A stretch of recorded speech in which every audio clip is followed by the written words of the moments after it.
what your backgrounds are. In terms of today, I'm going to deal with items 1 and 2 and 3. Before I do that, it's my obligation as monitoring officer to the panel to remind you that all votes today will be conducted electronically within Teams, and the result will be read audibly by the chairman. As I've said before, please keep your microphones muted unless you are speaking, because it stops any background resonating noise and assists in the process. I now ask the Democratic Services Officer, Caroline, to read out formally, for the purposes of public address, those members present today. Thank you very much.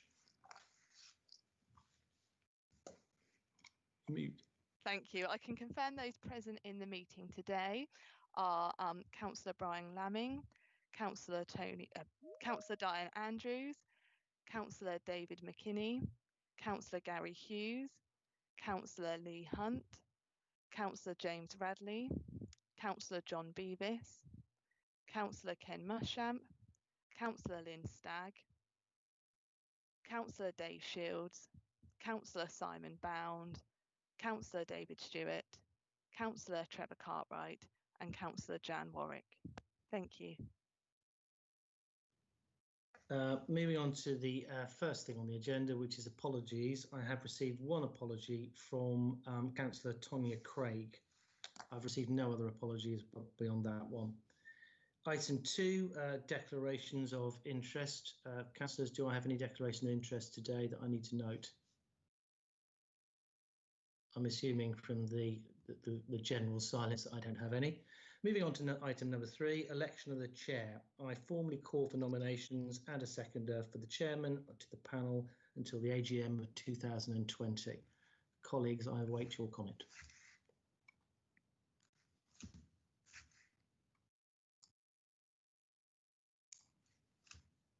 Somebody speak to me.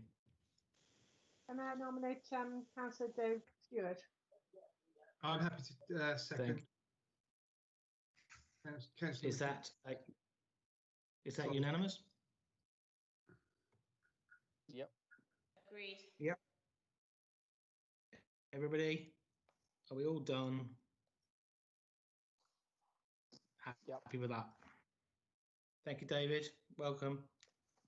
Thank you, and thank you, panel members, for your continuous support. I'm very proud to lead this panel, and I'm very proud of the work this panel's done over the years to support and challenge our Police and Crime Commission. It's a really important role, and I'm pleased we've got such a good quality of panel members. So thank you all, and I welcome any new members that are joining us today, and I hope we can work together in the coming year, which I think is going to be a really, really important year for us as a panel. Thank you. To the our advisor on the legal side, shall I now assume Roland go for the vice chair and deal with that? Yeah, okay.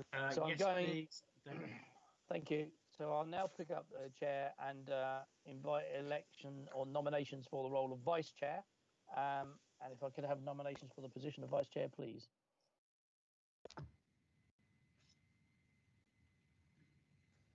I'm happy to nominate Jan Warwick, Councillor Warwick. Thank you. Do I have a second? I'm happy to second Jan Warwick. Thank you. Thank you both. That was Lisa, I think. Thank you. Yep. So Jan, welcome back on board. And I thank you for your ongoing support.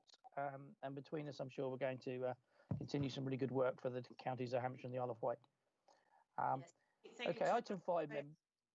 Thank you. Pleasure to have you on board. Item 5 is minutes of the previous meeting.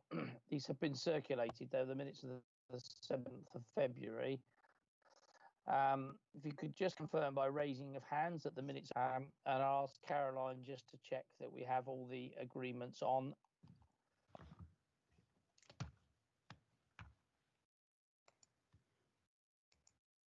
Okay, Caroline, I'll wait for you to confirm because I know you've got to read.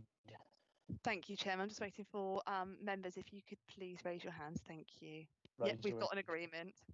Thank you, members. That's very slick. I like that. Item 6 is questions and deputations from the public. We have no public questions or deputations today, so we'll move swiftly on to item 7, which is Chairman's announcements. Members will be aware that Michael Lane has remained in office. So I should have asked, is Mr. Lane and the team on the call now? I think so, are we? Yeah, Caroline. we're all here. Oh, good. Thank you. Sorry, I should have courtesy recognise that, and I welcome Michael and the team to the meeting.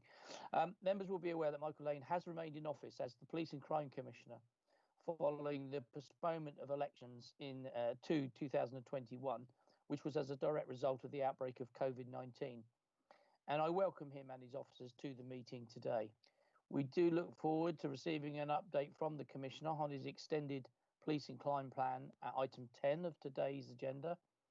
And also wanted to acknowledge the recent news that the Police and Crime Commissioner has secured £565,000 of funds from the Ministry of Justice to support victims of domestic abuse and sexual violence across the 2 counties of Hampshire and the Isle of Wight during this pandemic. Secondly, I want to mention I was saddened to receive the news of the passing of Councillor Frank Rust at the end of March. He had attended a panel meeting only a few weeks before his death, and the news that he passed away following contracting coronavirus came as a shock to us all. Frank had served on the panel since October 2016 and had made an active contribution, sitting on both the Complaints Subcommittee and the Plan Working Group, and also took a lead on diversity and inclusion on behalf of the panel. And I'm pleased to see that work will now continue, as we'll see through the agenda.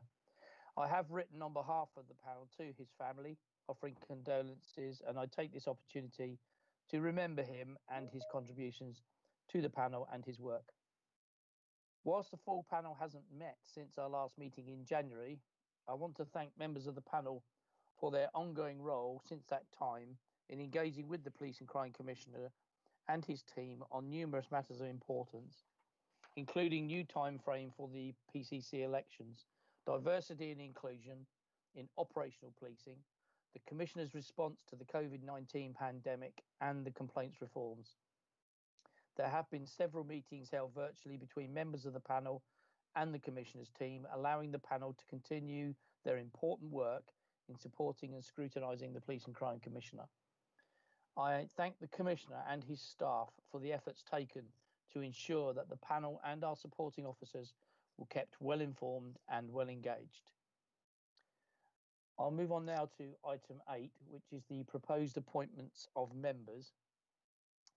So there is a report before you which comes from the Democratic Support Officer to the panel, which sets out the proposed extension to the term of appointments of the 2 independent co-opted members of the Hampshire Police and Crime Panel and the appointment of a local authority co-opted member.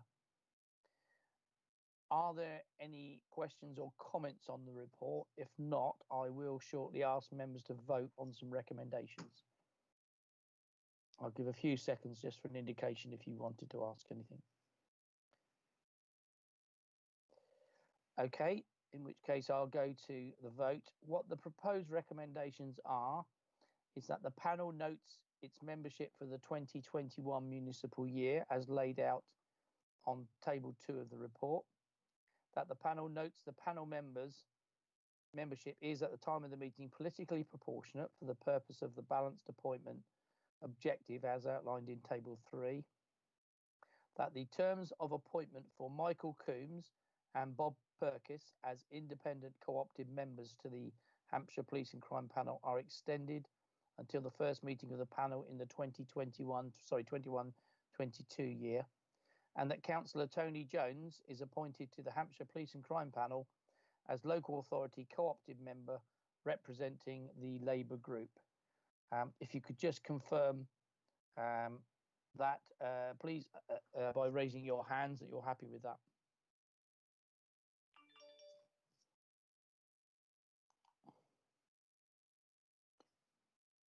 Caroline, can I confirm you have a agreement? I'm just waiting for a few more votes, Chairman. Thank you.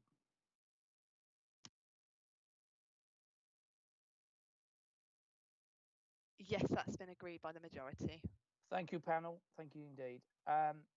On the basis it's been agreed, can I invite Michael, Bob and Councillor Jones to join the meeting and turn on their videos?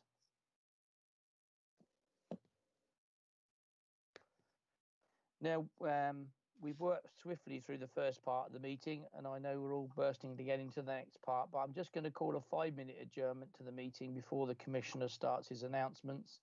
This will allow the webcast to pause, members to take a quick comfort break, and then be ready to focus on the Commissioner's announcements. So we'll pause on now, and we will come back again in 5 minutes.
Thank you. Welcome back, members. Thank you for pausing, and we can now progress to our next item. Can I formally welcome the Police and Crime Commissioner and his team into the meeting, and hand over immediately to the Commissioner and to make announcements that he has prepared. Thank you. Thank you, Chairman, and I hope everyone can hear me online. I'm glad to see so many of you here represented digitally, and also to send greetings to all of you and hope that you and all those you care about have stayed safe or are being appropriately treated and cared for in these very challenging times. I know it has been so for all of us.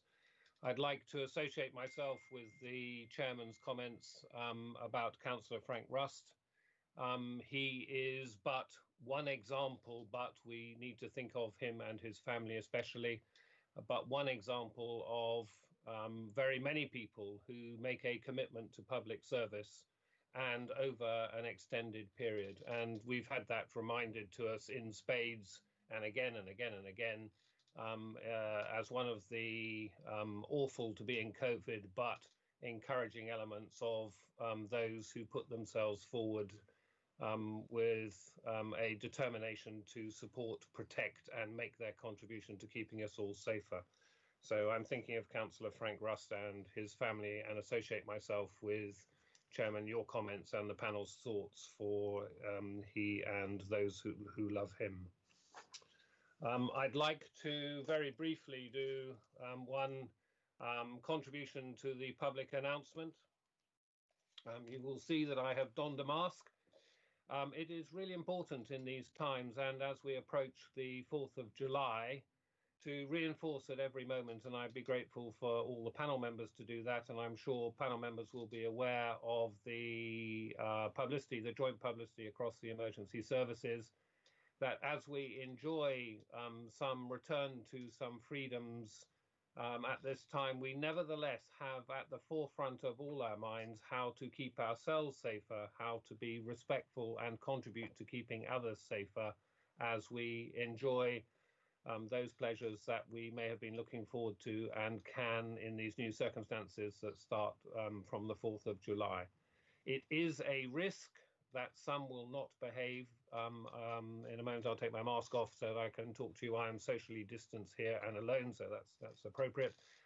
But it starts with a personal responsibility for people to be respectful, to take the protective measures that they should as individuals, for us all as organisations, whether that's business organisations or form groups or family bubbles or the rest of it, to take the right behaviours. And I make no apology for reinforcing that key timely message. The core bit of where I wanted to start, I guess, is to say and to be clear that there is no return to a pre-COVID state. The COVID has changed the world, this country, and very much about our local situation, and therefore there will be no return. There will be lessons that will change and need to change into the future. The pace of change this year has been extraordinary. That's not lightly used, but it is a challenge to all of us who have public responsibility to have prepared, to have planned, to re-plan in the moment of understanding the exceptional circumstances we have, and that won't stop anytime soon. And it's why I put some significant energy with key members of my team and members of the community to update a police and crime plan, and I hope all of you will have had an opportunity to look at that, and the next item will drill into that a bit and be willing to take your questions and thoughts for that element. But I wanted to give a couple of strategic thoughts. The hallmark is in a way represented on the slide. It has always been you, your family and our communities to keep us all safer, and I continue to have that as something that informs everything that I or my team or all of us together try to do with partners to keep us all safer. At the moment, one of the changes and dial-ups, not that it didn't exist before, but it's important to recognise that this is a moment to dial it up, of safer in a just society. And creating that just society is part of creating a bridge, building bridges to our safer futures, the purpose of the slide above. And I'm really delighted that we have been able to engage with a significant numbers of people from our diverse and wide range of communities to talk to individuals who have leadership roles and to hear voices directly, personal voices, about what more needs to be done. It's a reminder of what we should do. It's not a new journey. It's sadly not something that hasn't been on people's agendas and scorecards, including mine, for some time. But in thanking the team who met yesterday and in thanking all those who over the last few weeks have been contributing their personal views and their organizational views, I want to be clear that very specifically 2 years ago and throughout my time, that for me, I started by saying delivering for all whom we serve, representing all whom we serve. The election process can sometimes create parties or lobbies. Our communities can have particular needs and processes, but for people in my role and for all of us, it should be to look out for all those whom we serve as a key banner that we examine ourselves for and test ourselves for our delivery against it. And I'm quite happy that you can drill down, content that you should fully expect to be challenged on a regular basis, not just today, but routinely. For the test of my continuing statement, it is about all of us, every one of us, and that we all matter. And many of you will have seen, some of you will have seen that very clear description on a strategic slide that I had in 2018, that versions of which we have now, and that create a just society approach that should be there. I noticed in the introduction, Chairman, that you and your panel would wish to invite the Chief Constable to engage with you and for you to hear directly of her operational stance and elements. You will know very well, and I hope your panel know, that there are some particular constraints, restrictions on that, but the Chief Constable and I are joined in saying that it is essential that people hear, our communities hear, individuals hear, and the panel should hear directly in her voice. I believe that the panel has the 1st of July letter that the Chief Constable wrote, covering, amongst other things, the easing of restrictions and the COVID responses, the response to the Black Lives Matter element, a commentary on policing staff at this time that is really important, and how key the wellbeing services have been, and a reassurance that in this time both uplift is progressing as we had planned, with the monies that were hard fought to increase the numbers in our front line, and alongside that, in recruiting people, the specific and direct efforts that were made to increase the diversity and the accurate representation and proportionate representation of our communities by the people that we recruit into policing in its widest sense of family. So not just police officers, but police staff and all the support mechanisms that go with that. There is some progress in that, but as the Chief Constable says in her voice, and as I say in mine, there is still much more to do. And I make a point, and again, I hope that you will have a link to it, of the compass that I conducted earlier this week. I make a point that the challenge of are we doing well enough is in both our minds, across the body of policing in Hampshire, led by the Chief Constable, who is the diversity champion and personally committed to it in that way, and no less I, as the Police and Crime Commissioner, alongside her, to create that opportunity for making progress. And I was, as I return to for now, and I'm sure we can talk more about it, encouraged by and welcome the support from a number of key contributors about the issues that will enable us to be in the moment taking those actions we can and thoughtful about those actions that do take longer. I have been struck by a number of voices who not only have said things that I guess most of us would already know need to be addressed, but have been able and willing to tune it to give us more insight. I was really keen on some contributions that looked at not only the training and the courses and accreditations that we have and the purpose that we have, but also the education of how together we are inclusive. If we are going to look at all our communities and inclusion, and that is where I have directed my team to start, to look at all those things that would make vibrant, inclusive communities across all those contributors to that with the rich diversity that we have. I do make a point that at the start of COVID, it was very much a focus on the Chinese communities, that during COVID, the change and particular focus in the moment of other communities, whether that be Asian communities or the Black Lives Matter, particular response to the death, the tragic, untimely and awful circumstances of the death of George Floyd. Those are for me to represent all of and every one of our communities. I want to make a point about the plan that I produced, a strategic point.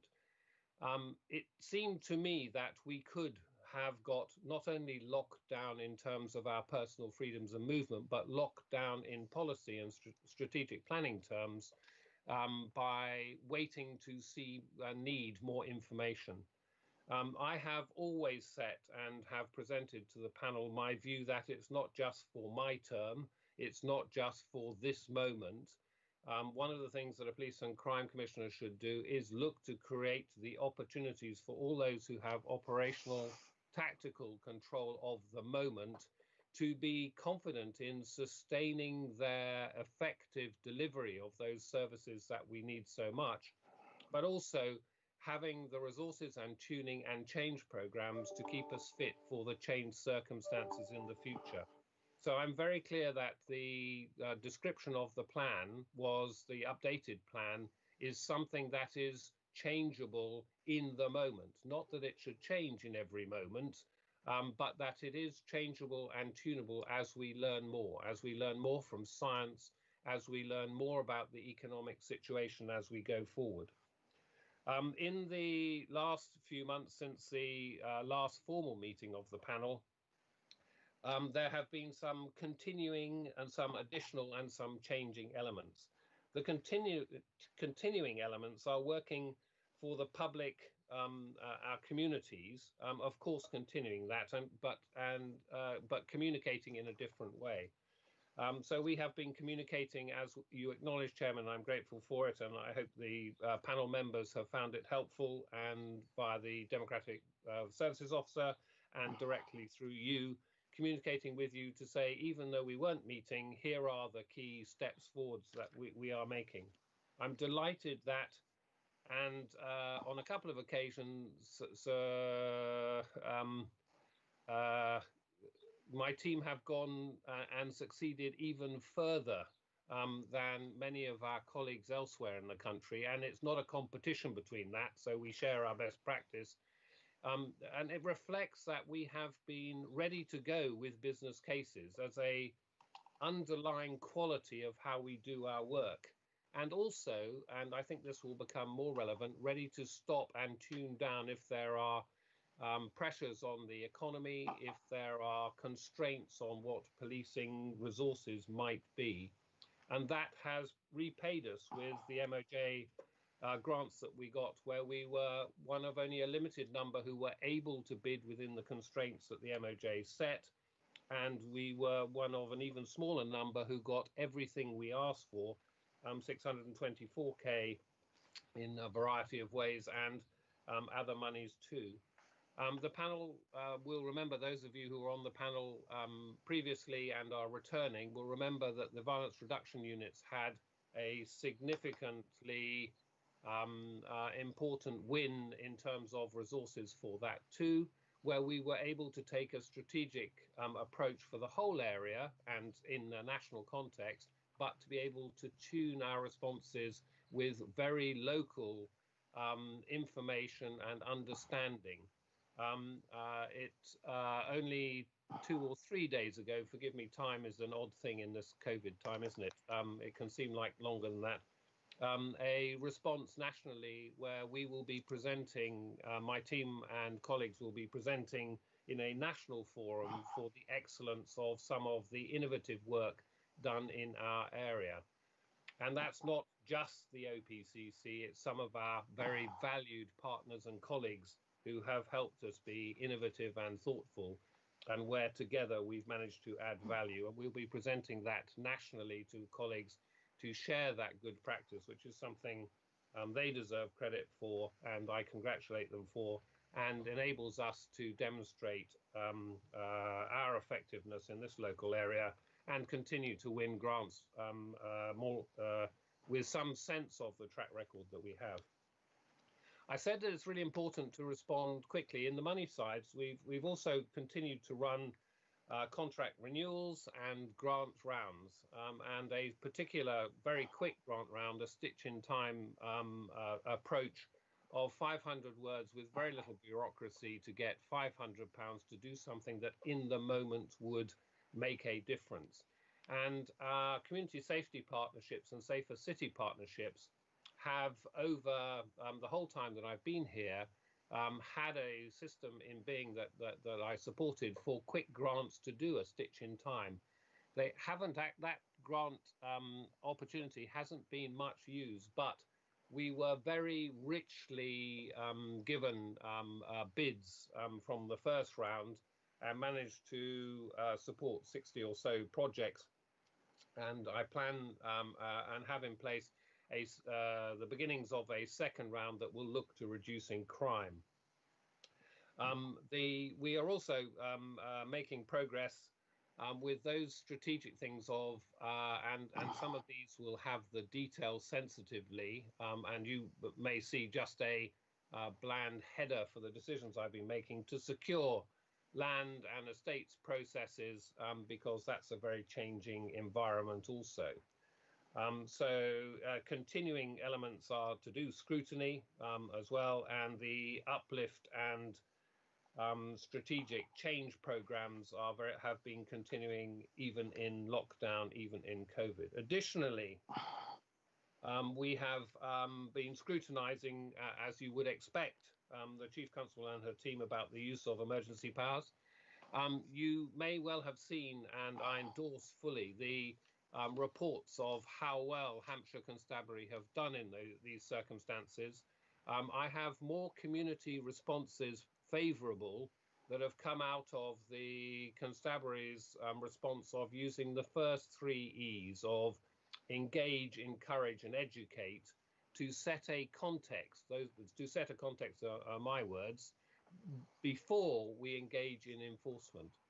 And the public have responded well to that. It has been really important and at the heart of what the Constabulary at the very front line and at whatever rank and level, to the very top of the shop, led by the Chief Constable and those in senior roles, to hold to that engagement with the public and to setting of the context before we enforce. Not everybody has managed to do that, not all constabularies and not all communities, but I believe that will be a hallmark for the future and learning, and a hallmark of a success during this time so far, although there are continuing pressures, of course.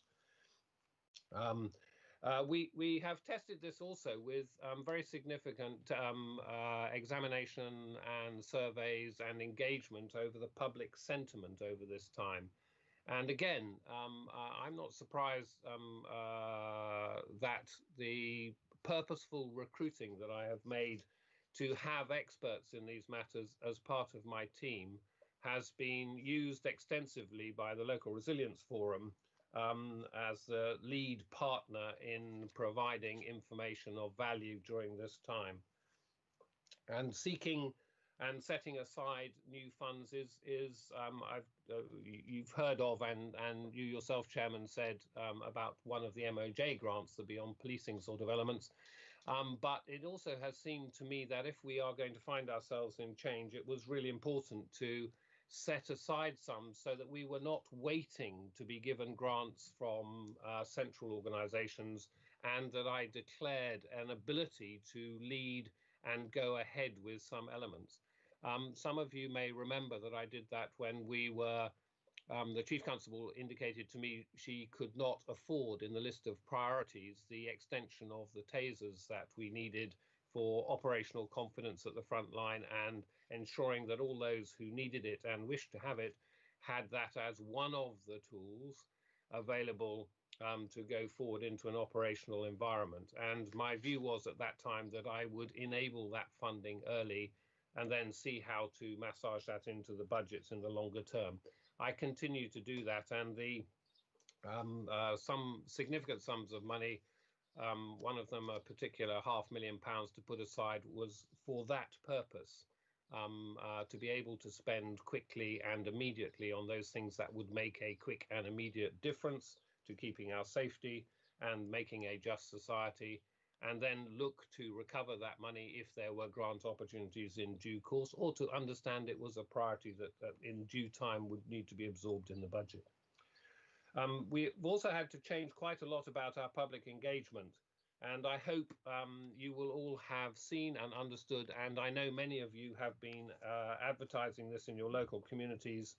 The engagement team from my office with partners, Safer Together Apart, has been looking to engage with young people and to create opportunities to remove risk and vulnerability during what usually we would call a summer break from schools, but we've extended to looking at those who may not, in some numbers and with some vulnerabilities, move from school to employment as in the same numbers as we might previously have expected, and the extended absences from school that some others will have had. We've also implemented, and it's key, the new complaint system, and you can drill down into that if you have questions.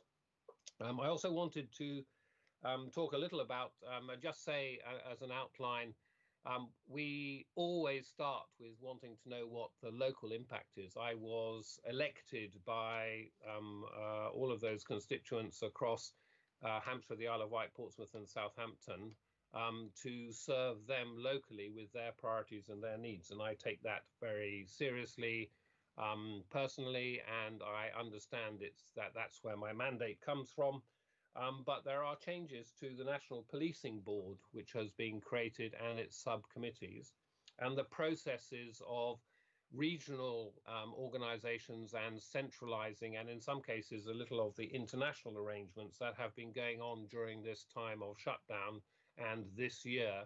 Very important strategic changes that will influence us locally in terms of how services are provided and how money is dispersed. And I've been very engaged in trying to make sure that the shortfall of the fairer funding formula, which isn't fair to us, is not compounded by top slicing for things that will exacerbate the tension at the operational front line in our areas. And I have, in the digital world, we've been able to engage in meetings nationally that I would otherwise have been travelling to, and to make the case that whatever the value of effectiveness and efficiency that comes from regional and national engagements in things, and there are some, and they're important, the connection and the strong connection and understanding of the local circumstances matter hugely. I'm nearly towards the end of my announcements for those of you that might be concerned, Chairman and others. So the point at issue for me is to focus and then turn into practical action, keeping us all safer in a just society, and to recognize that there are challenges and priorities that need to be set in both the safer element and in the creation of an even more just or the delivery for some people of a just society at all. And that is the focus that creates the energy for the plan that is the next item. I think I said at the beginning that in my announcements I would unashamedly put my mask on again to say all of the strategy still at some point turns into the next practical action. And I just remind us all that this is really important to do those things that keep us all safe, including, as appropriate, wearing masks, social distancing, washing hands, not attending events just because you can if you don't need to, and those sort of things that will reduce tensions and create safer for all of us. Thank you. Thank you, Commissioner. Very conclusive. I've made one note. So can I just confirm the arrangements for October for the Chief Constable and yourself are fine? I'm sure we'll set up the particular arrangements That's good. Administratively. That's fine. And I should have mentioned at the outset, or at least I should have brought it to Peter Bull's attention, that Councillor Lashbrook had sent his apologies, but it was because he couldn't technically get into the meeting. So just for the record, he had sent his apologies, if that could just be noted. Thank you. Remember, if there are no questions on the announcements, I'm going to move to item 10. Item 10 is the Police and Crime Commissioner with reference to the Police and Crime Plan delivery. And we're going to receive an update from the Commissioner in relation to delivery against the plan.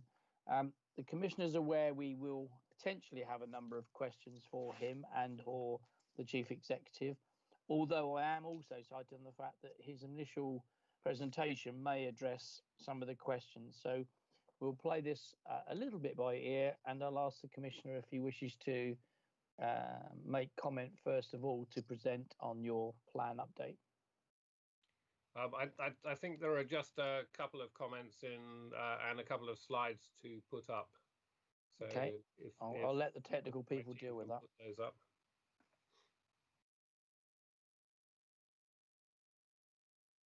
At some point we should share.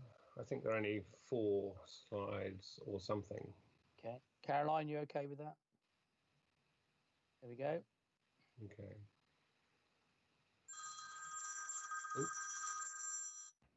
Telephone. Apologies.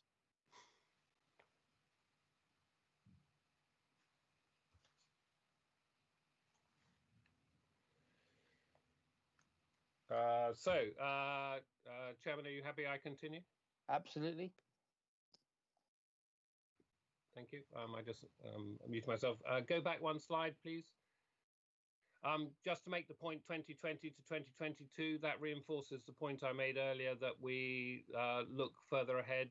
I'm really clear that we will continue to have a midterm financial strategy that takes the next 4 years and a look out to 2030. Some of the national work is going out to 2040 and 2050. I welcome that, but I will focus back more closely for this presentation. Next slide, please. I'm really keen and reinforcing what I said earlier about it's building bridges to our safer future. I think there is a chasm at the moment of difficulty and lots of things that are unknown. The financial economic climate is part of that. The clarity with which we hear some voices at the moment demonstrates some of the tensions in our communities and must be responded to.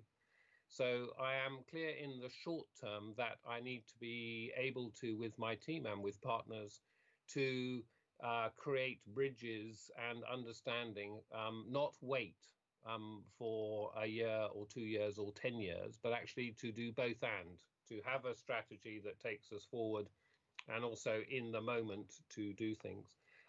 Many of you will recognise to the centre of the slide sometimes the coaster that goes out with the 4 priorities with safer in the middle. Creating a just society and engaging with the criminal justice system are really important parts of the change at the moment. So if you look at the 4 quadrants, the left-hand lower quadrant, which used to be reduce offending, is now criminal justice. And in the same way that the 4 quadrants together act as focus for delivering you, your family, your community safer, all of them, and in particular the left-hand lower criminal justice focus, is about creating a just society. And much of that is beyond policing. So I maintain 4 clear priorities: to champion community needs, strengthen partnerships, enable effective and efficient operational policing. But the one where there is appropriately and necessarily significant change is the just society. A just society is driven by people in that society, and it is in that sense what our communities need, what our society, what our culture needs. The criminal justice system element of it is a national direction of travel by this government at this time, but in local terms, recognizing that the criminal justice elements of our local criminal justice system, the Wessex system, have many tensions and pressures, including backlogs of courses and process. And many of us say delayed justice is no justice at all. Delayed justice, I think actually that's not an absolute, is still better than no justice often, but there are very many parts of the justice system that take so long that the cause and effect and the restorative benefits of it are less enabled than they ought to be. So that's why that quadrant, if you have read through the updated plan, is so key. Next slide, please. So taking the priorities very quickly, one by one. Victim priorities, of course, provide funding. And I took a view very early on, almost day one of this issue, that I did not want any of those we give grants to or contract with who are delivering services at the front line to be worried about the process of applying for the next round of money or renewal of contracts. What I wanted them to be able to do is to continue providing service, preferably, to be able to tune their service if they could not continue it in the same way, and if they were to stop, that we weren't pouring money to no effect into that could be better used elsewhere. And that removing money from those who couldn't provide services was about the cost of the provision of the service, not the support to those who in due time might come to be needing the service as well. So it was to make sure that we were looking well in that process. The victim priorities to extend the use of volunteers. On the Compass the other day, and in the conversations I've had recently with the Chief Constable, for example, the importance of volunteers and PCSOs and community parts of the organisation is really key. The plan, one of the reasons that I want to highlight rural is because it's important. Another of the reasons is that the plan, if you have one particular focus in the updated plan, you may want more than is in the short update plan. And one example was I had a very passionate response about the rural element of it very quickly. And disappointingly, that response had not understood the depth and breadth of some of the things that we have done for our rural communities, that policing is doing on behalf of our rural communities, and some of the equipment and processes that in partnership with rural communities that we are doing.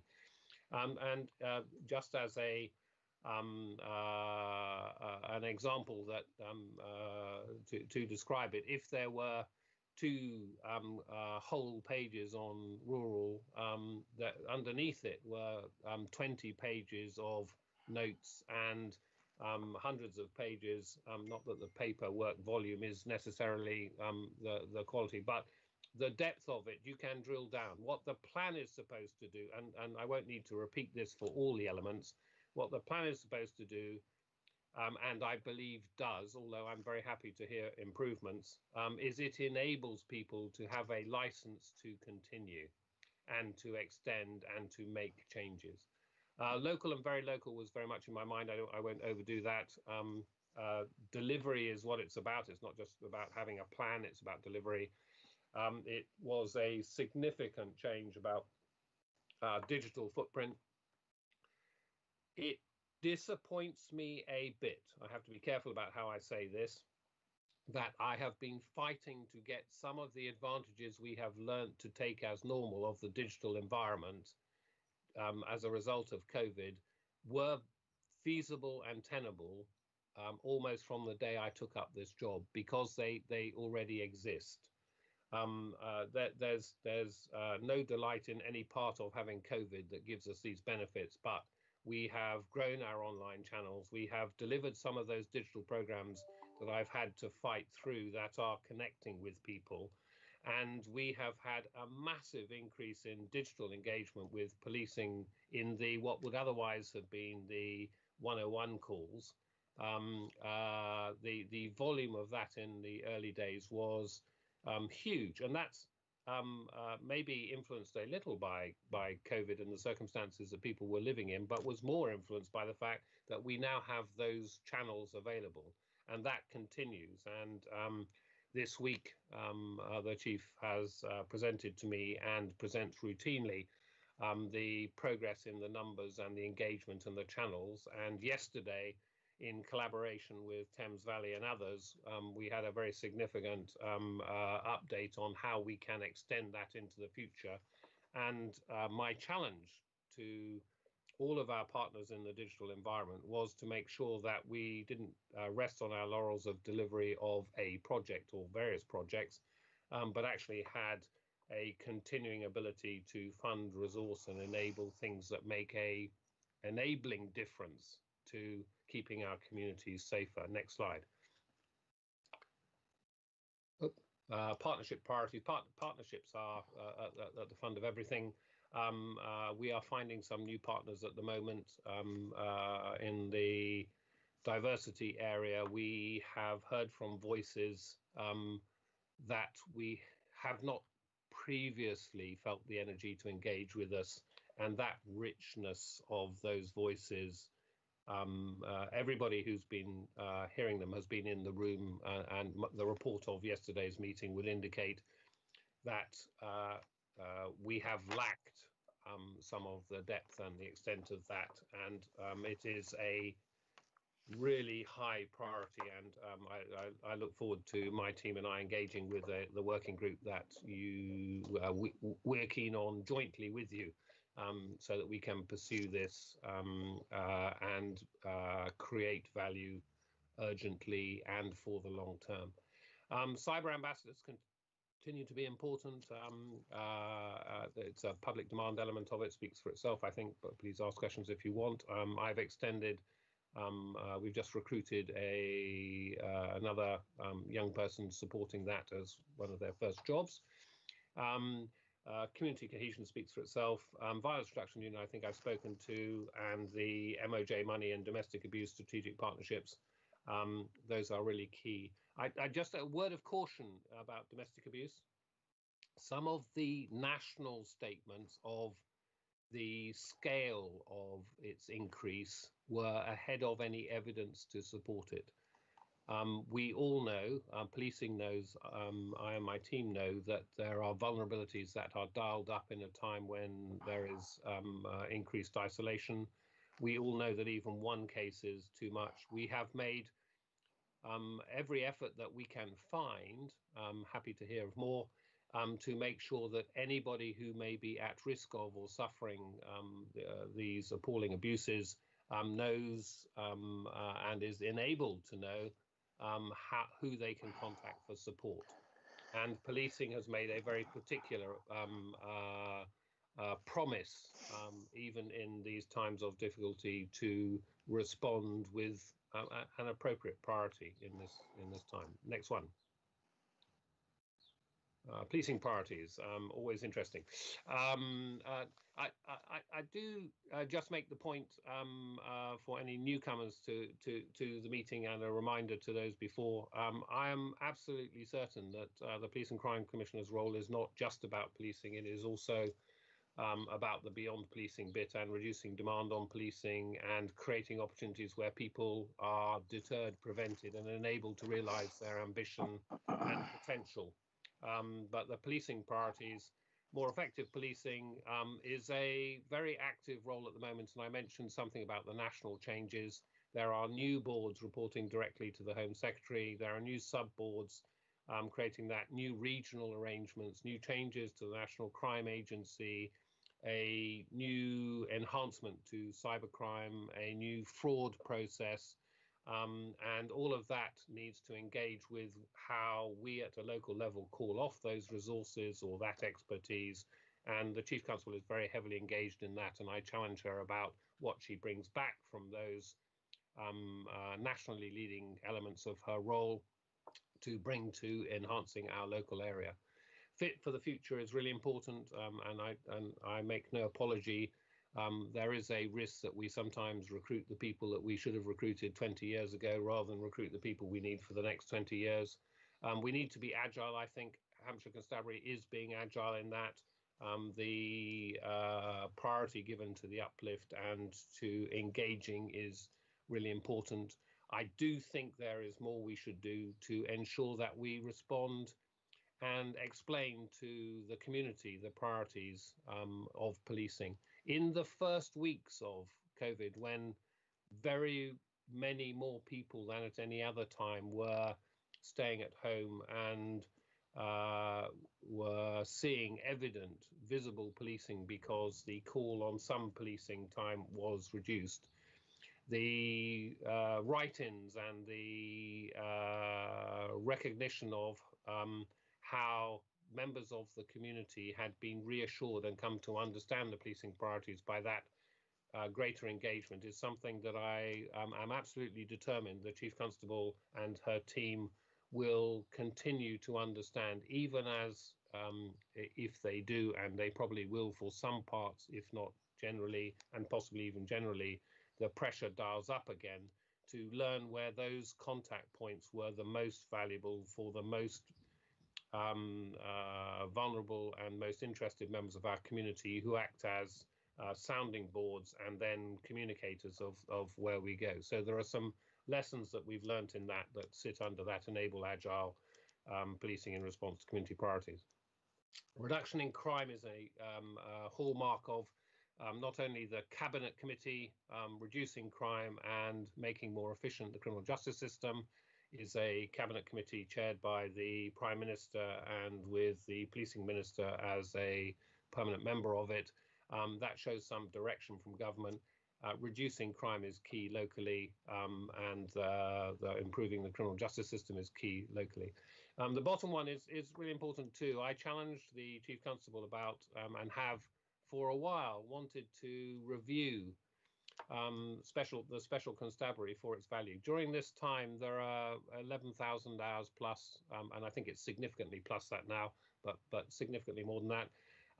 The employers and the specials themselves have done wonderful work, extraordinary work, empowering work, turning up, delivering, which is what we need to do. I do believe there is room for that energy, that commitment to be more to greater value woven into how we engage with volunteers, how we engage with other parts of our policing family. And again, on Monday, I asked the question about PCSOs, their role and the opportunity for sponsored PCSOs, and got positive answers from the Chief Constable. But I believe Not only does she have a national role, I know that, of local policing, but in our local area, there is more that we can and might with good benefit do about that. Next slide. Is that the last one? Criminal justice priorities. I think that sort of speaks for itself, and I've spoken to it. It is probably the most significant change.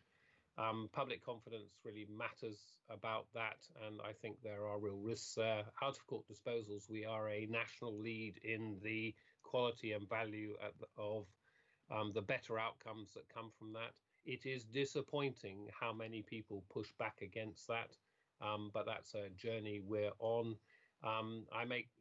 It resonates with the original plan that I wrote, informed by colleagues and the public in 2016, of offending and re-offending, reducing those. That isn't lost in the a just society and the criminal justice reforms. Effective collaboration and outcomes across the partners. It is a nationally recognized high-risk environment. There are some good aspirations for improving things, creating court access in a safer way, catching up with the backlogs. But it is a key part of a Police and Crime Commissioner's job to be in that debate, pressing for it. If the policing activity to investigate, trace, track, present to the CPS opportunities for making justice work, if those are delayed, if the probation services don't work, if all of the partners together in the criminal system don't work together, I think that is a key tension for a while to come yet. Is that the last slide? I can't tell. Is that the last one? Chairman, I think that's my introduction. I understood that there would be questions. I think I briefly said to you, I'm very happy to take whatever questions one by one that you direct at me and the team have.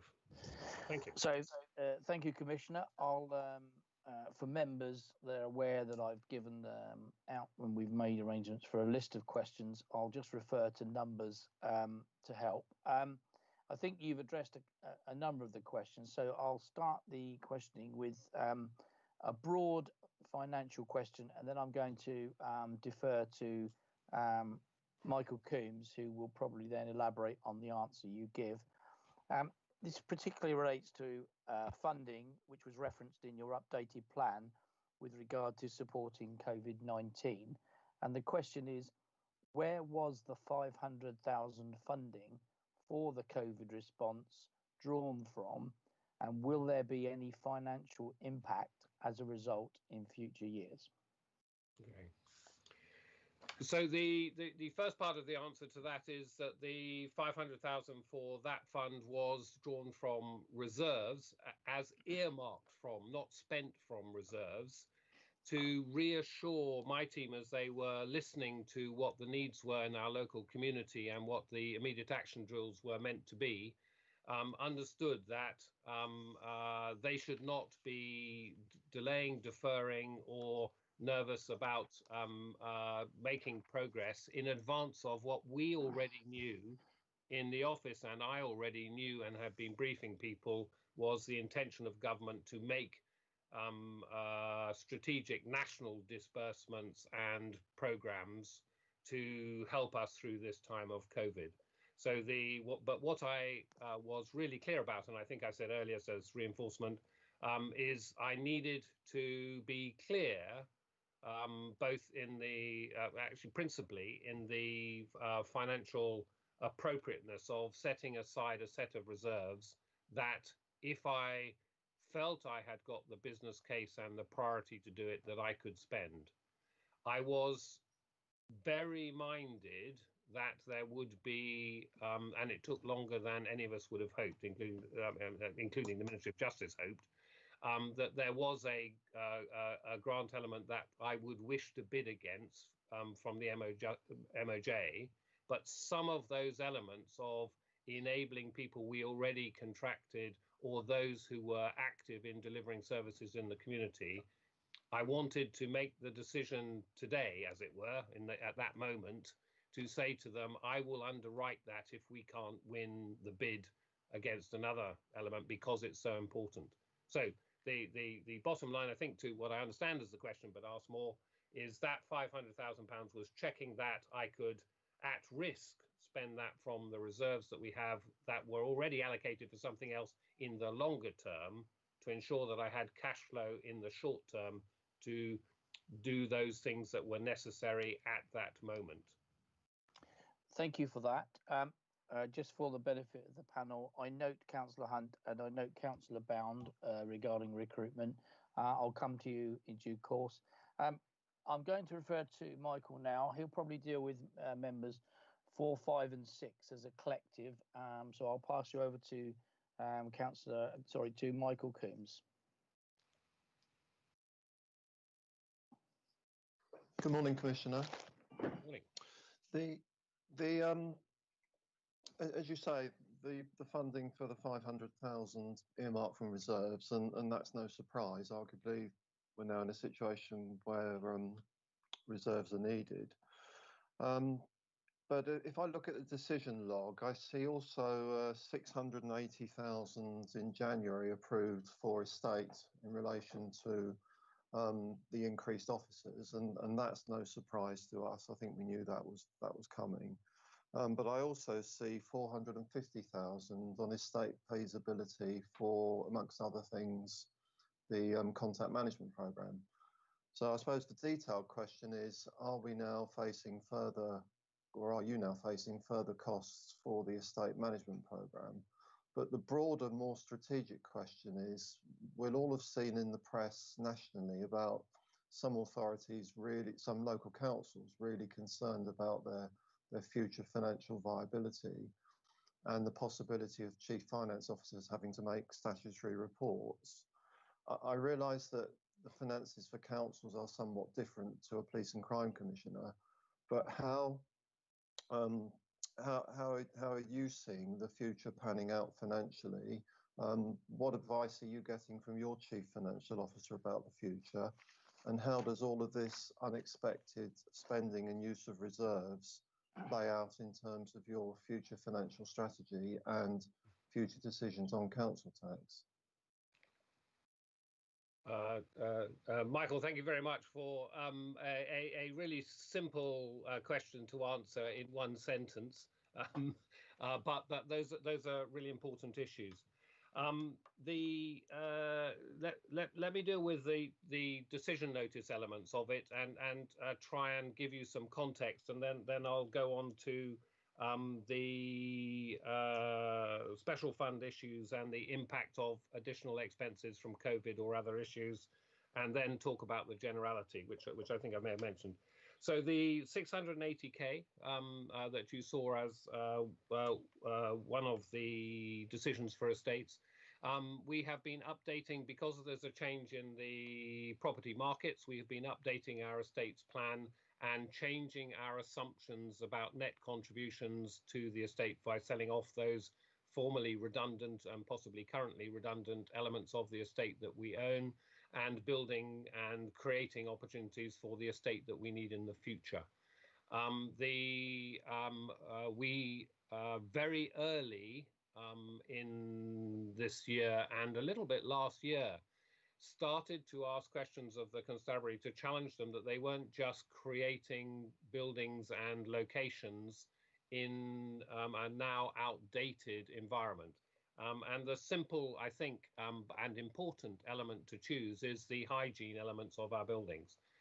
Those of you who know the Portsmouth estate will know that we spent in 2017, I think, a significant amount of time and energy designing the buildings that we were using there for workflow processes to improve hygiene and all the aspects of having a building redesigned for the kind of work and the kind of kit that people take today. That was dialed up significantly into the PICs, where, again, the understanding of how to tune for the future, the integration of teams, the continuing appropriate response to privacy and security by being able to isolate some aspects of the work and the workflow into the custody environments to maximize dignity, sustain security, and to enhance to a model estate the better outcomes that come from well-designed environments. We knew at the end of last year, and very much so in the beginning of this year, that we needed to challenge the constabulary to make sure that they were being agile enough in tuning and re-understanding. The sort of questions, for example, that I was asking in relation to some of the expected estate priorities was, if we have one very efficient building in a COVID and post-COVID environment, do we need to have the ability to separate and run discrete teams additionally? So the first one that you raised, Mike, is a Michael, is a continuation of the natural updating of the estate's plan. The second one, the 450, is has some detailed commercial sensitivity behind it, but is a review of parts of our estate that is timely and appropriate, and it is the cost of doing that review. So it's enabling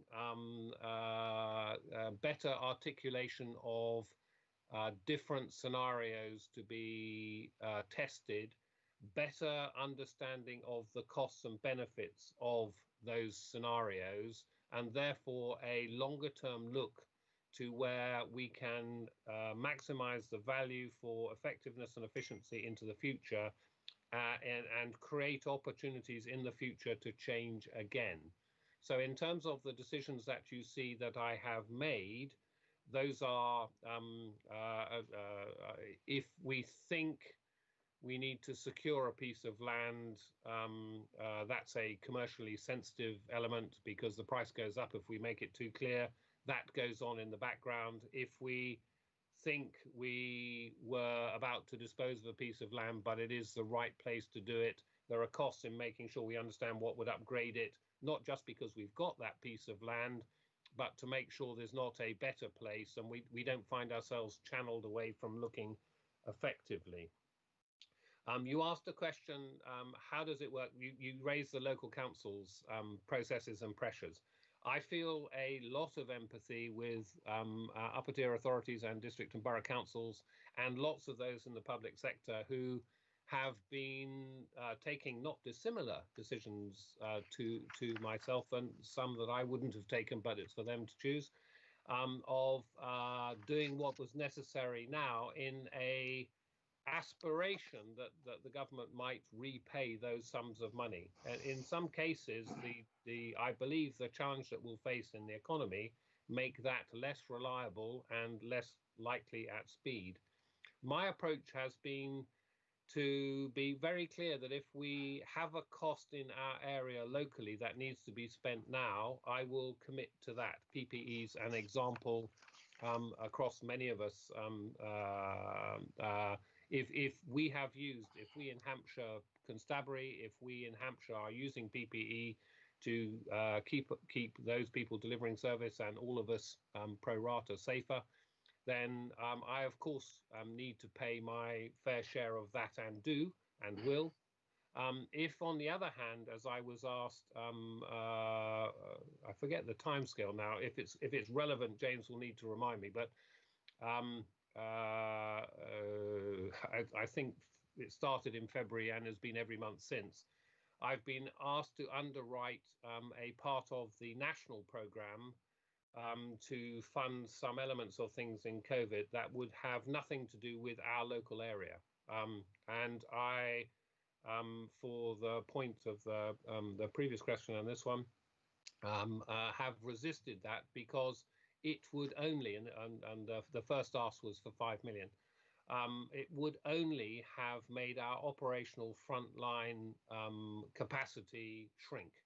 And I was not willing to do that. And I engaged with very senior people in government and visibly in front of my colleagues and other partners, saying that our cash flow would not allow that without risk to our local safety and our local operational stance. And I have managed to sustain that. And also, I took a view that if there was a national strategic procurement element, that should be embraced nationally. And I was very clear that if, however unfair it is, if the national funding formula gave me a bill as my share of a national expenditure, I would understand that that was one option for how to recover the money that government might have been spending and wanted to disperse and recover from the local areas where whatever that resource was being used. So I've been very clear that I lead in saying if that's the quick and the right way to do it for government, then if they pay the bill, I'll pay my share of it. But I can't take somebody else's share who has a better financial situation or more money than we have. That would be, I believe, wrong for my communities. I also would just remind one or two of you, or bring it to the forefront of your mind, the special fund approach. We have a number of bills each year that are incurred as a result of a national requirement. D-Day 75 is an example. Some of the historic investigations are examples where if the costs fell where they lay, or lay where they fall, or some phrase like that, we would be significantly disadvantaged. And there is a national special fund against which we bid to recover those monies. So there was some element of our local to Portsmouth, local to our area, local to our collaboration with Thames Valley, contribution about the visits of prime ministers, the royal weddings and security of the people, not the principals, and the D-Day celebrations, which were a brilliant operational stance of huge depth and significance and scale and expertise that I heard Assistant Chief Constable Dave Hardcastle saying, and it's a phrase that sticks in my mind, we did all of that for nothing to happen, and that was success. So we recovered those monies and made a small contribution and an appropriate contribution. Some of the historic cases are £7 million at the moment. Commissioner, hello, sorry to interrupt you. I'm just mindful of the time frame. Okay. Your responses are very broad, but I don't think we'll have the time on every question to take it in that way. So money's key, I think, Chairman, but I take your point. I'll be briefer. Okay. I just want to check something with Councillor Hunt.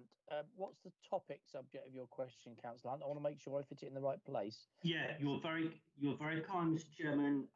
People have been, as I put this on Facebook and Twitter, that people are asking me about SNAP, hand snap, and it's not the appropriate place. No, it's a hand snap. Well, just to give me the heading topic, Lee, I can come back. Yeah, it's about cycling and road safety. Probably more of a question for the Chief, but I tweeted it to the OPCC. So if you can make sure he looks at it and replies, that'd be sufficient. Thank you, Lee. Thank you for that. So, Commissioner, I'm just going to move now to what I would call Chief Constable accountability, and we'll have a question from Councillor Bound, which will relate to recruitment, and then that will follow a question from Councillor Ken Merchant, which will look at some broader aspects. And Ken, I'm thinking in particular of question 7. And then thirdly, I'll go to John Beavis, who's got a question on headcount. But I'll save your other question, John, on cyber till later. So I'm going to go then first to Councillor Bound. Yes, thank you, Chair. It's Commissioner, welcome to our police and crime panel. It's good to see you again. Been thinking about our budget meeting, that one of our recommendations was the sharing of officer establishment and headcount. And we also made the offer for a conversation so that we got the right information that we needed in discussion with your office. I just wondered when we would receive that and start the conversation. I believe the answer is yes, James. There's a slide that won't be readable on the thing of looking at head counts and performance against uplift.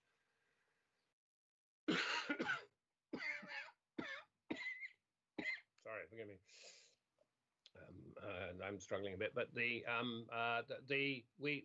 run and track monthly and have reports monthly of the head counts, and I was able to reassure you earlier that we are on track for delivery by April 21 of both the first national uplift and all the uplifts that I've promised over the last 2 years to deliver.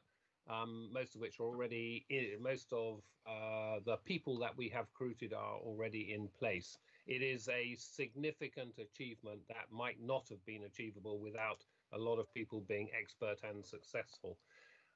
The numbers of so the whole establishment numbers, if that's your question, and the last sentence alongside that is there are often questions about the individual deployments in local areas. I understand why those questions are there. But the Chief's response is, in working on those, is to very closely brief the district commanders and for local people, not the panel as a whole, to be able to access some description of that. And then I and my colleagues get questions if they're not persuaded or have supplementaries, I'm sure. I'll stop. That's useful. This probably prompts me nicely into a question from Councillor Merkamp. He's got a brief example. It kind of links to what you said about local issue, and I know he's going to keep it brief, but it probably is something you could take away to discuss with the Chief Constable. Councillor Merkamp. Yeah, thank you very much, Chairman. Good morning, Commissioner. I don't know how to approach this briefly, but in the last couple of weeks, it's become evident to me in the area where I represent, in a neighbourhood policing context, that we, in a discussion with our sergeant for our neighbourhood policing, he made it plain that two things. One, he wasn't aware of the extra police recruitment being funded by the precept. He just looked at me completely blank when I said, well, okay, so how many of you benefited from that? Then he made it quite plain that he doesn't believe in my area there's been any increase in officer number, be that PCSO, be that whatever, full constable. And he kind of apologised for that and looked a bit stunned, but he said, we will get Boris. Forget that for a moment. 4 days later, 10 o'clock in the evening, I get a phone call from a very distraught neighbourhood watch coordinator who had been called to a neighbour, elderly neighbour, widower in her 90s, who had confronted an intruder in her home who had fled when she had confronted him. He's gone down there, phoned 999, described the position. 999 response, well, it's not an emergency, it's not happening now. Poor lady is frightened out of her life nearly at that time of night. So he contacted me, what can I do? I arranged to get locks changed on the house. He arranged to get someone to stay there. Our local neighbourhood policing could not respond until the Saturday. This happened on the Thursday night. So there's the context of my question. Can I come in just to help you? Yes, sorry. I do appreciate the Commissioner won't deal with local specific issues. He's highlighted that. I understand that. I was trying to give the context of no, it's good. And it was a very clear example. Okay. I think on your behalf, I think what rolls from that, Commissioner, is how are you, what is your method for holding the Chief Constable for account for effective policing on the numbers when, as Ken has absolutely given an example of where operationally there appears to be a rather large gap. Is that a fair summary, Ken? That's exactly the question I was about to ask. Oh, sorry. I just wanted to give it background. No, it's good background, Ken. It's helpful to have the background. So for I think so. all of you and across the piece, it is always an option in the right circumstances to let me know the lived experience that you have. The response when I hear that is for me to ask policing via a number of routes for their commentary on it and to ensure that they are aware. Those who are in positions that give them particular access and understanding, including members of the panel, including councillors locally, leaders locally, and chief execs locally, they should all have, the chief constable reassures me, and I try to check that it's the case, a direct dial to the right level of person in the local area whose response and answer it is important to give. Sometimes the local, very local answers have colour and language and even answers that the chief constable and her team would not recognise. We should all understand that. That doesn't mean that it's not that person's truth.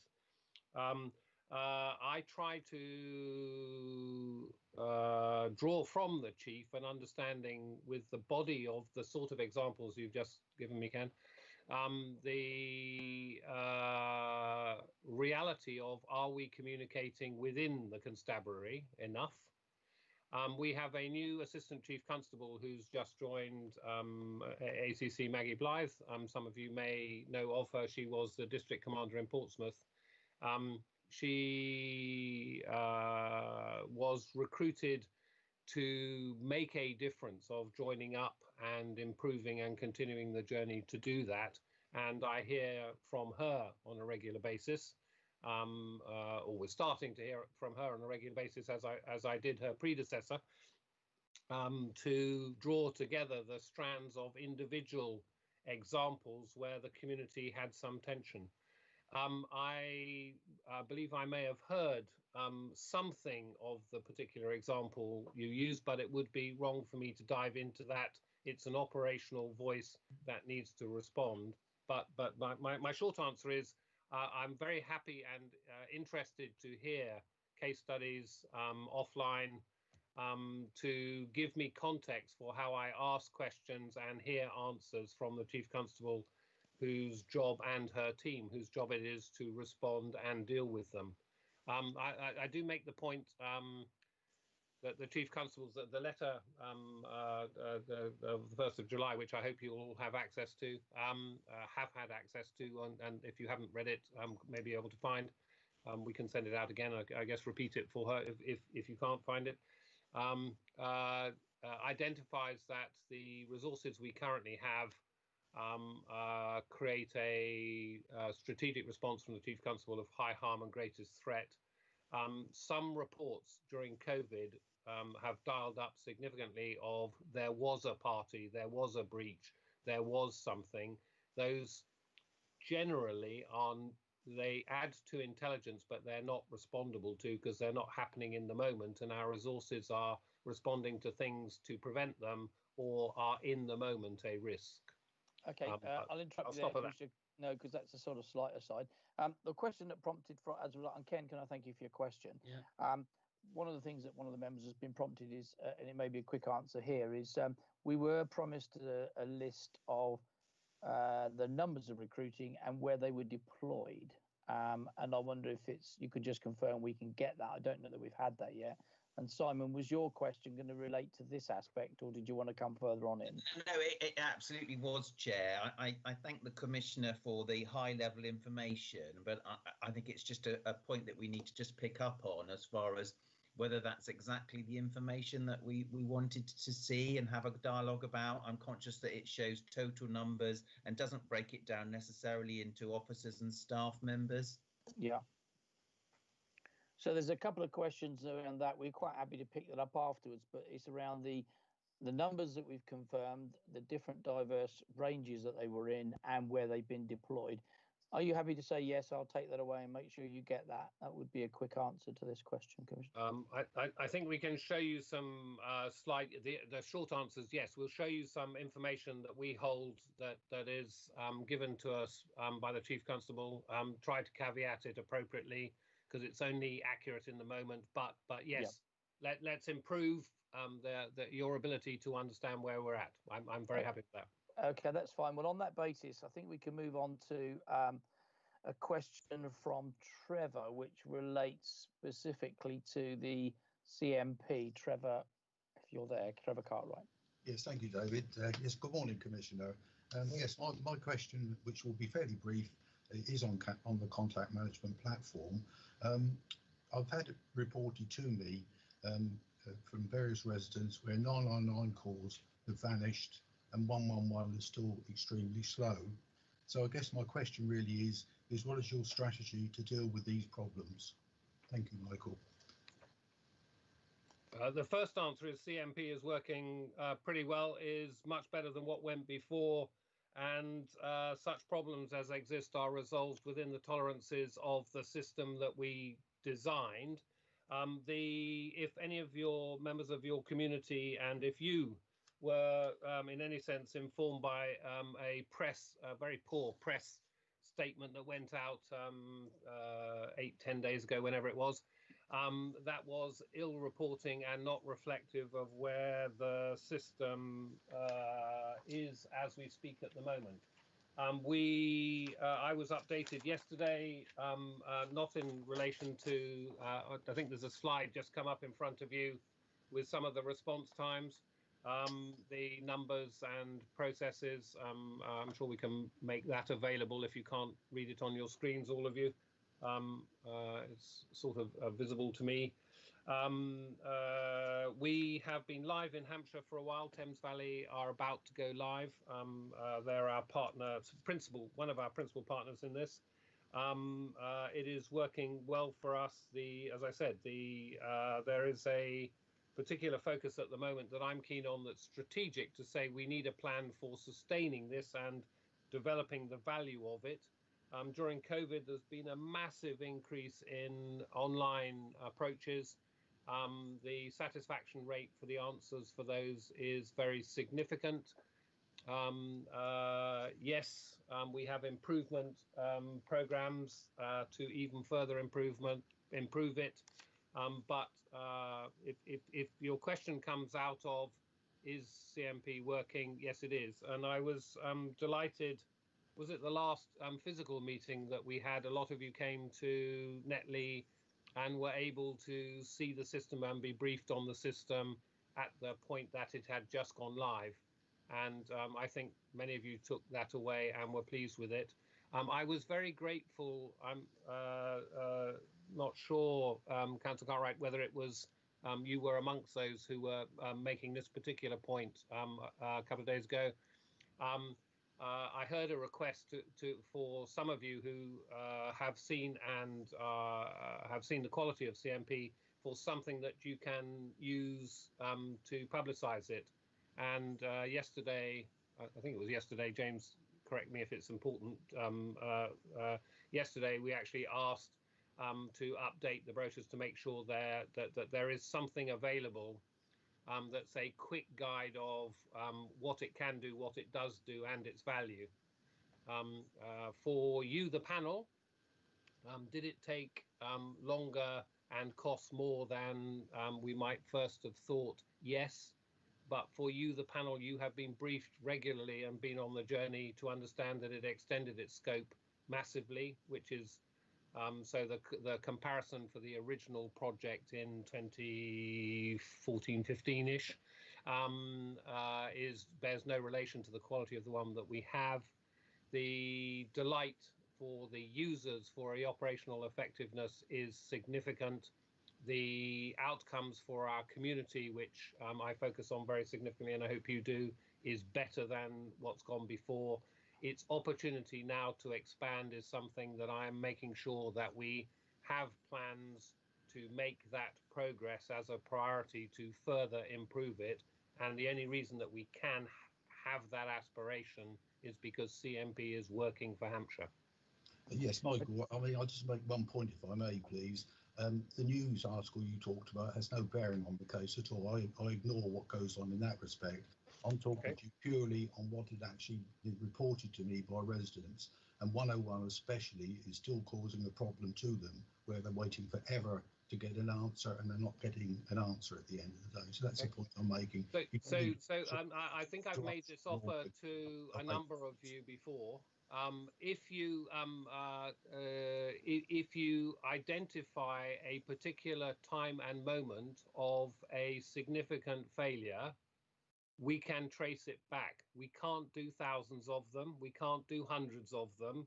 But if you believe, you as leaders in your community believe, and members of the panel, importantly, as an additional responsibility and understanding, if you can identify for us, and we've made this offer quite often in rural environments where it hasn't, people's impressions are what they are, and I understand that, and the reputation is made by impressions, but in a very limited number of ways, if you identify a key failing of the system and can identify the specific time and numbers that were calling, we can actually trace them, and we'll try to add value to understanding if there's an outlier failure.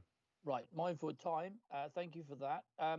James, I saw your hand go up. Was there something you want to specifically add to what's been said that would be helpful? If not, no. Okay. In which case, I'm going to move on to some police and crime plan related questions. And in particular, Chairman, sorry, I had a question to follow on from Councillor Cartwright. My apologies, John. I may have missed. Oh, you did, and that was the one I'm supposed to have asked. So, John, do you want to go to that now? Yes, I will. Commissioner, I just wanted to support what Councillor Cartwright was saying there.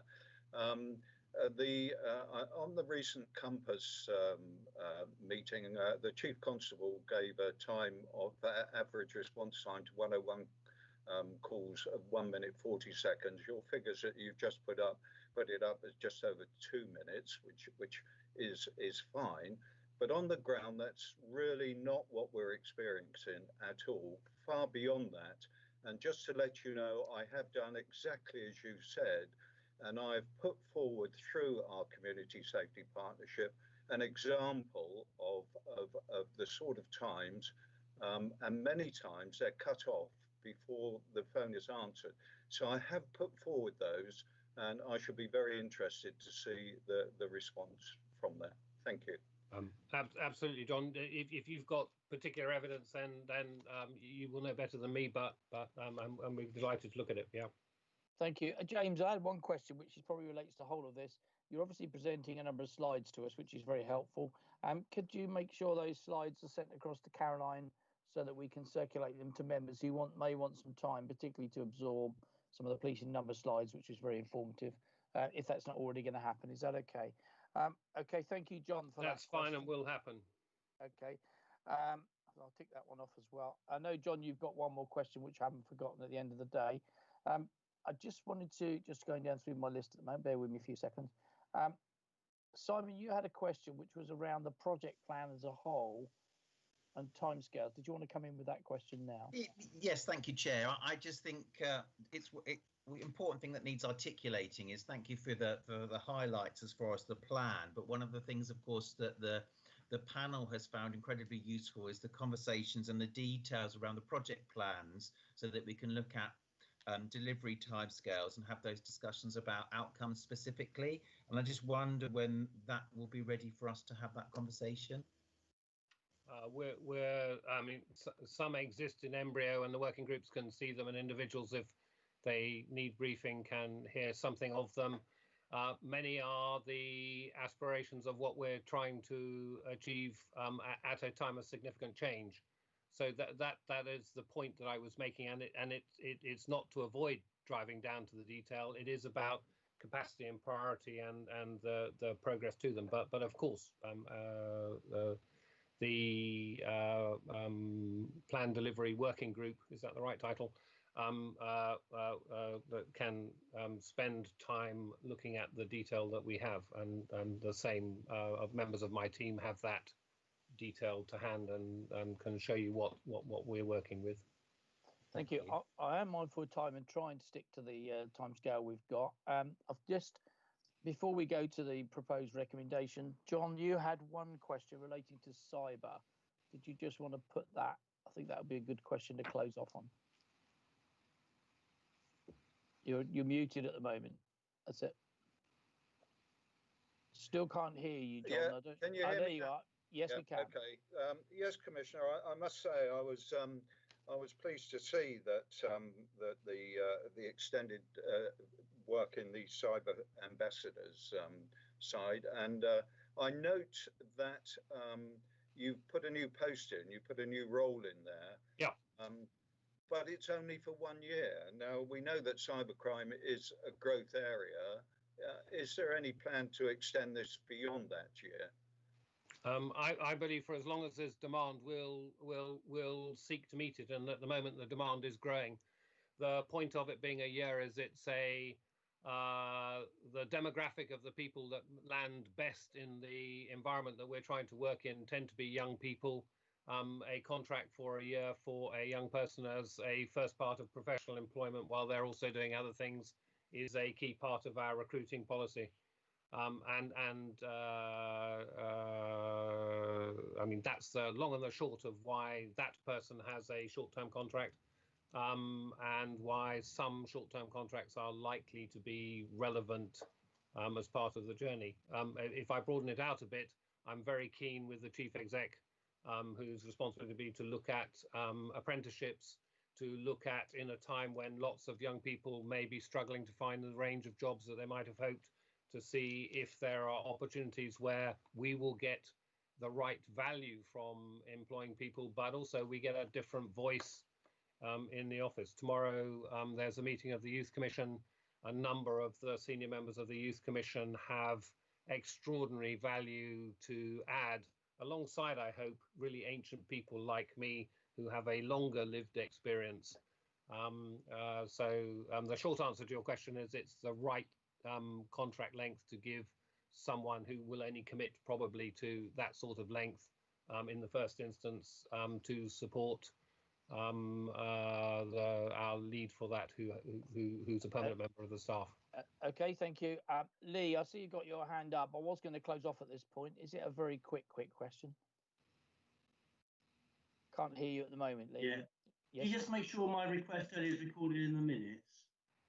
That you're sorry, what is recorded? The request. I've forwarded to the Commissioner a question from a member of the public via Twitter. Just yes. That his office picks it up, if it's all right, Michael, and gets back to the person. Thank you, Lee. Yeah, we'll make sure that happens. Thank you. Okay, members, I'm going to move to the conclusion of this element, and the proposal is that the panel notes the update against the police and crime plan. That's what we've been covering for about 45 minutes now.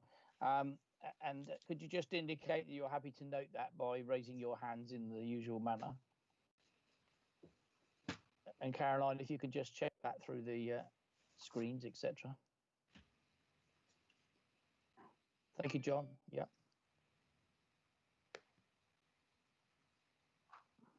Yes, we have a majority agreement, Chairman.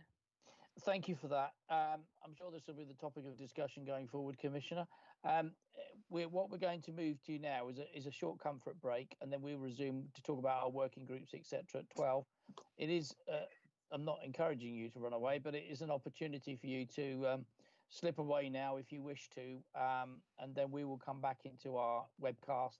Chairman, might I make one request of you and the team, or offer one thought? Yes. The financial situation is a really key aspect, and running the scenarios through the autumn and then presenting a budget to you in January. I note from your papers the item in January and other items. I wonder if I could ask you to consider making the January meeting to set the budget, as we did last year and the year before, to good impact, a single item as part of a standalone meeting. And then if there's other work to do, a second meeting on the same day or whatever. But I commend to you and would welcome if you shared with me that would be valuable. So we certainly can consider that. Bear in mind you've agreed to bring the chief in October, which is a good gesture on your part. Then we'll make sure that we can streamline everything in January. Members, we'll now take a 10-minute break. We'll come back at 12 o'clock. And if the Commissioner wishes to move on now, I think most of the agenda is going to be internal facing rather than external. So we'll see everybody back at 12 o'clock.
If you could restart the webcast, please.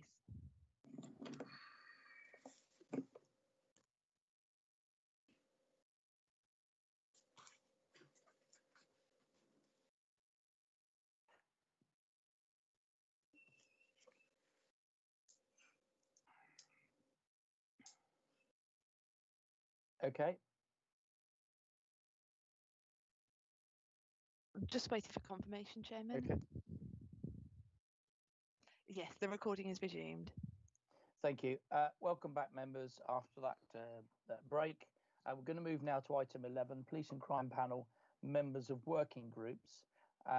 Members have already been presented with a report setting out required membership, and in consultation with members and the officers, we have agreed now who will be with which committee.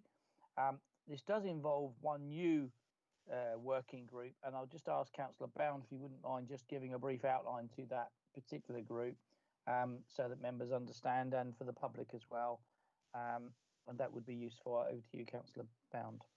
Thank you, Chair. And we don't have specific terms of reference at the moment, but obviously it will be something that we'll be drawing up quite quickly.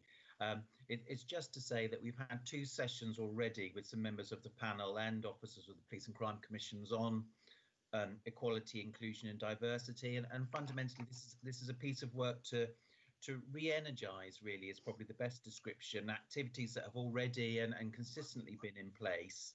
And we're already working with the office on a 5-point action plan that was discussed yesterday. So it's really important that we look at what's happening within policing, outside policing, the impact of the commissioners commissioning, and also working with partners across the criminal justice system and within the office of a police and crime commissioner. So that's where we are. And I think it's a very important and exciting piece of work that we focus on. Thank you, Simon. And I know outside this formal meeting, you've been very working hard on this particular area so that we can bring it under the umbrella. I've seen some presentation work by the Chief Constable in this area through various letters, which I think is important that we acknowledge. And so basically, members, what you're being asked to do now is that the panel agree the final membership, which has been circulated, of the Complaints Subcommittee, the Police and Crime Plan Working Group, the Finance Working Group for 2021 municipal year, and the new Diversity and Inclusion Group. If members are happy, if you could raise your hands, then we've dealt with that one.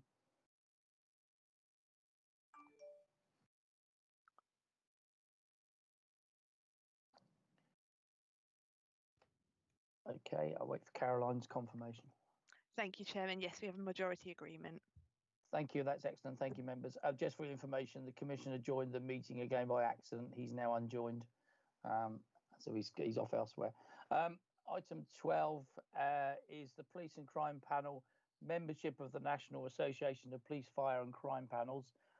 We've been one of the early instigators of connections on this, and members are now being asked to consider joining the National Association of Police, Fire and Crime Panels as presented within the report. Unless there are any questions on this, and I think members are fully briefed, I would propose that we do agree to join the National Association of Police, Fire and Crime Panels, and that the panel's ongoing membership of the association is reviewed annually with a report from the panel supporting officers highlighting benefits and costs which are important to us. If members are happy with that, would you please indicate yes by raising your hands?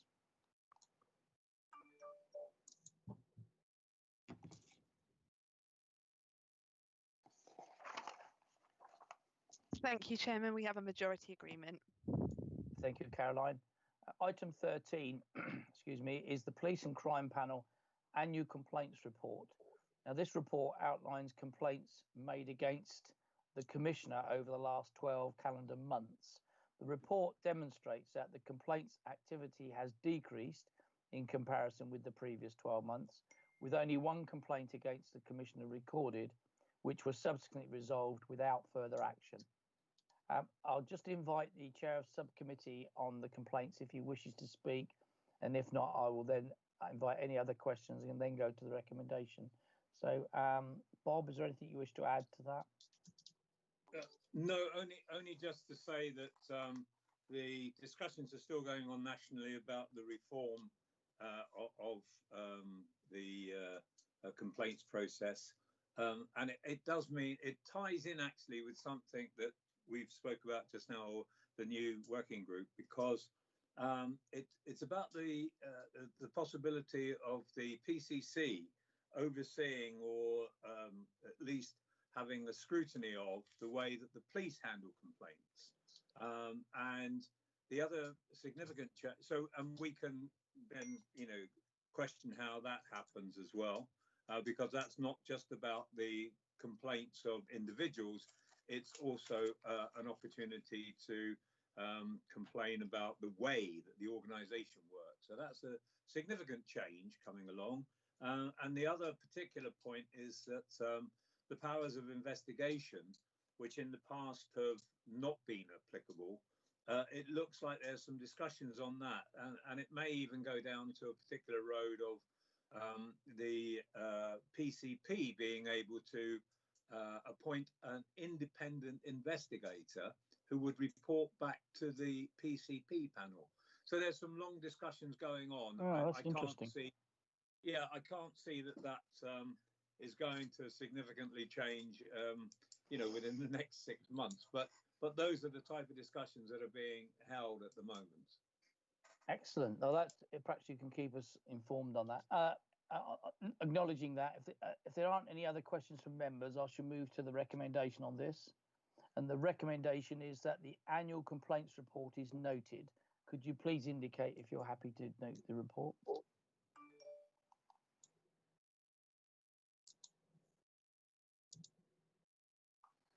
Chairman, we have a majority agreement. Thank you.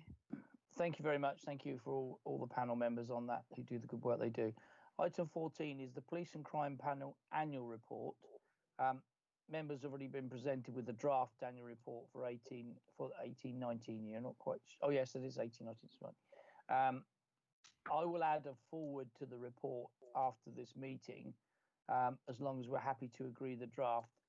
If there are no questions from members, I will make some proposals. I'll pause for a second, see if there's any questions. Thank you. Okay, the proposals are that the panel receive and agree the draft annual report, and that following this meeting, an additional forward from myself will be published. Please, if you could indicate if you're happy with that direction.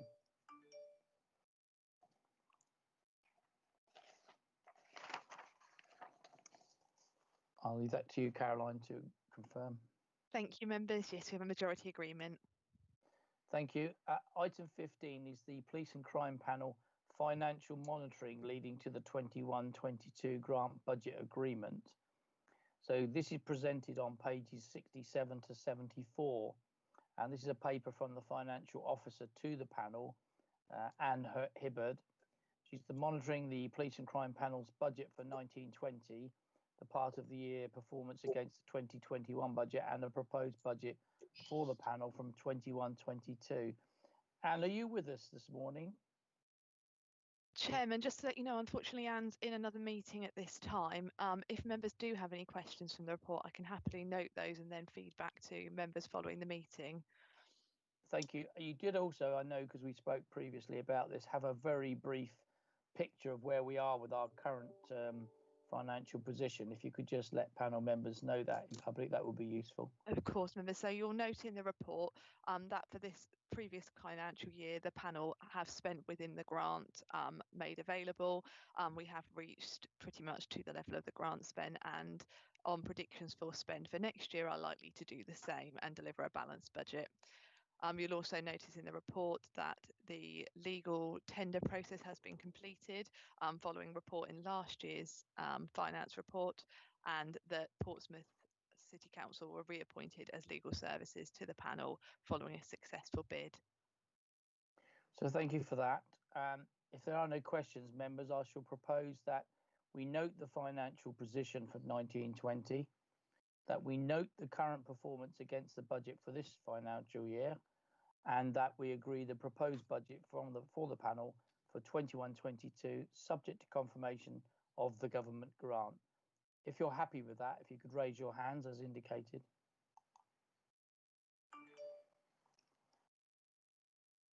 Thank you, Chairman. We have a majority agreement. Thank you for that. Thank you, members. If I move to item 16, this is the Police and Crime Panel Work Programme.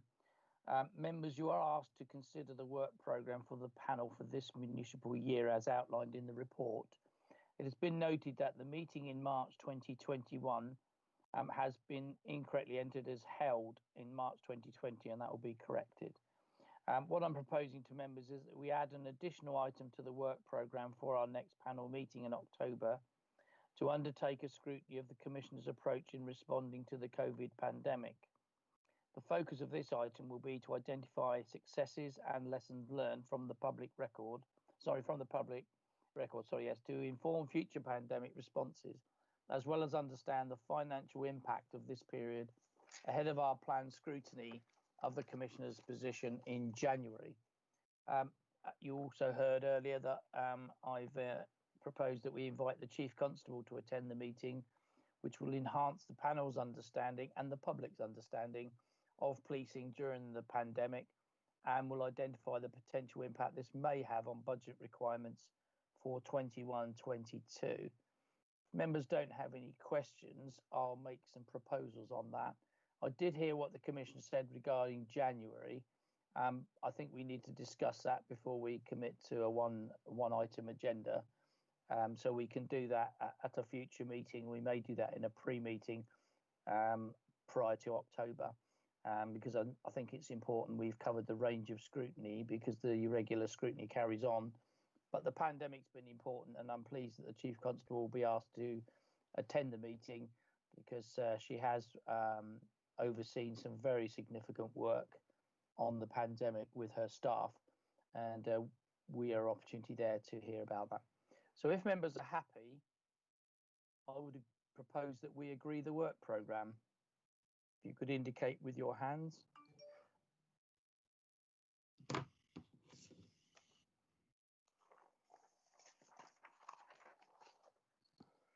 Thank you, members. Yes, we have a majority agreement, Chairman. Thank you. So I think, members, that brings us to the end of the agenda. I'll take this opportunity. If there are anything members wish to raise in public before we go, you can do. If not, then I think it will be useful for us, having had our first virtual meeting, to feed back to Caroline any points you might want to raise, things we could do better, things that have gone well, so that at our next meeting in October we can be as effective as we can be. Lee, I see you've got your hand up. Did you bear in mind we're still on the public web? Yeah, indeed. We'd be very grateful if when the chief comes next time, she'd be armed with her response to NOS, the laughing gas craze. Sorry, repeat that. Response to what, Lee? I didn't hear it. NOS, the nitrous oxide craze that's going on at the moment. I know it's happening in Southampton as well as here in Portsmouth, and it's mixed up in a lot of the antisocial behaviour. So there's been a kind of mixed response from the chain of command here, but they're beginning to get it. So I would like her to answer that question, just get it in nice and early. Thank you, Lee. That's good, and probably prompts me to invite members to send to Caroline any aspects you feel the Chief could touch on, which might be helpful to members' knowledge and also to the public. So if you feed those thoughts through by email to Caroline, we'll collate those, and then the Deputy Chair and I will go through and finalise the agenda with Caroline in due course. Excellent. Well, thank you very much, members. I'm sorry it feels like it's been a long meeting, although I actually had a schedule. And I hope you all have a safe and fruitful time, and enjoy the summer, because on next weekend the doors are open. Okay. Thank you. Thank you very much. Good day. Bye. Bye. Bye-bye. Thank you. Bye.